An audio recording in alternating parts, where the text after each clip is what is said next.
Hi, my name is Anna, and I'm excited to walk you through case management in this Sprout Bytes video. If you want to streamline and manage your caseload fast and efficiently, this Sprout Byte is for you. Let's start with the left-hand navigation menu. Here, you'll see tabs under My Cases, with views for Open, On Hold, Closed, and All. You will then see My Queues, with tabs under it for all cases and assigned by me. And finally, you will see Custom Views, where you will find any custom views that you've created.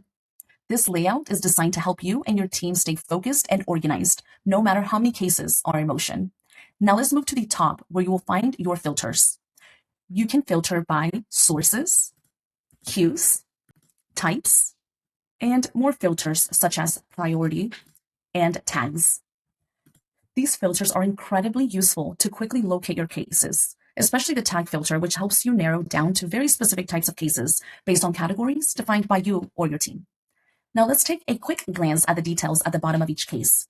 Here you'll find the case number, status, priority, and assignee. And then you'll see more actions in the three-dot menu. Let's now click on the case. On the right, you can manage, edit, and update your case details, such as the status, the queue, assignee, type, priority, and the tags. You can then click over to the Profile tab to view the client's details, such as name, profile handle, and other details that you or your team may have added. On the left, you'll find your Case Activity tab. This is where you'll see a running log of all communication for this case. You'll see internal notes in yellow.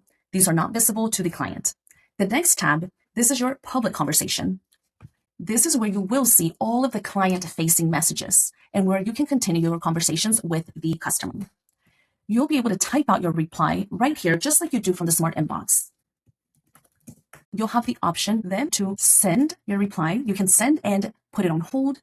Maybe you're done with this case, so you want to send and close the case, or you may have an approval workflow for all of your replies, so you can also submit for approval. And there you have it. This is how easy it is to manage a case quickly and thoughtfully. Try it out the next time you're managing cases in Sprout Social.